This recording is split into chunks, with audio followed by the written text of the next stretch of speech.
I spent 1 year at the university in Puerto Rico, and then I joined the Army, and I always took classes Okay. while I was in the military. I would take one class here. I went to Germany, so I was stationed in Germany for 3 years.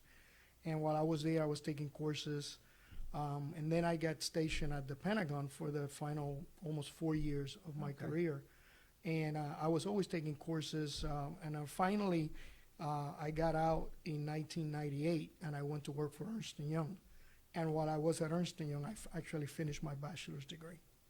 Now, what advantage do you think that Ernst & Young gave you?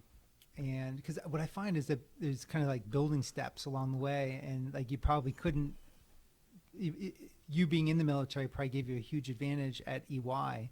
But what was that advantage? Like what did you experience there? I think that the military was a great experience, and I'm a firm believer that if everyone would serve at least for a year, we would be a better society overall.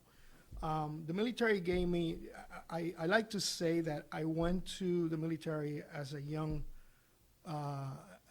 person, and I became a man in the military. It also provided me with unbelievable training around leadership. So my formation as a leader began Okay. in the military.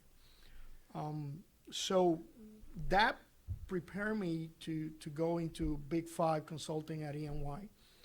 And I think that was the biggest advantage, that I knew at the time I knew how to lead. And we like to say that in order to be a good leader, you must learn to follow. So I was able to follow and lead and make that change when it was necessary. And in consulting, sometimes you're part of a team, Sure. sometimes you're leading the team.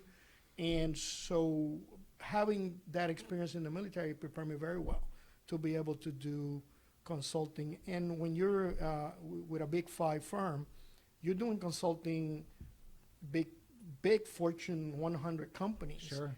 Therefore, you have to present to CEOs and COOs. And when you're in the military, I was presenting to 4 3-star generals. So it also prepared me in that sense. So I wasn't afraid to stand up and present to high level, whether they were officers or executives.